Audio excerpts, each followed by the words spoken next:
Você vai ralar na pedra, hein? Tá aqui na pedra, aqui, ó.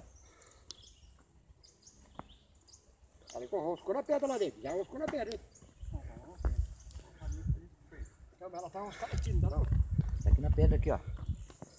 Aqui, ó. Deixa ali, tá solta. Ó. Deixa ali, tá solta. Eu vou subir nessa pedra aí. Puxa ela dele. Opa, Puxa ela dele. tá relampeando aqui já, hein? Puxa ela dele. Tenta trazer ela aí, vai. Deixa ela cansar. Vamos ganhar dela na canseira, né, Jorge? Essa vai pra brasa. Dá uma relampeada aí pra sair na filmagem, caralho. Deixa ela encostar na pedra, a linha aqui, ó. Olha ela vir pra cá aqui nessa beira. Tira ela aqui. Ela tá brigando no meio ainda. Tenta puxar ela um pouco aí. Dá Mas aqui, se vem aqui que nós vamos encostar o canhão aqui, ela já era, cara.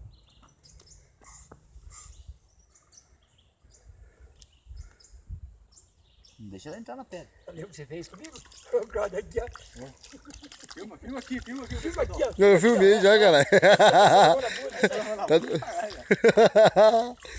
Caralho, o bicho dá uma relampeada por cima na filmagem aqui, bicho.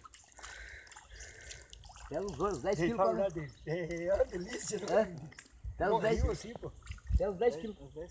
Aí, ó. Deixa seguro aqui pra não bater na pedra aqui, ó. A bichona aqui, ó. Moço, A bichona, que monstro, maluco! agora mais de 3 metros vai pegar uma cabra dessa como? Agora apareceu, hein? Apareceu. Senhora, mas pega os 5. Deu uma relampeada, a bichona aqui. É pra cabra brancona, moço. É ruga. É unga? Não é unga, não. Capinzerona. Não é capinzeiro. Nossa, o que tá levando as varas na água lá, pera aí. É outro. Olha o tamanho do bicho. Tá chegando. Aqui, ó. Dá uma filmadinha no homem aqui, ó.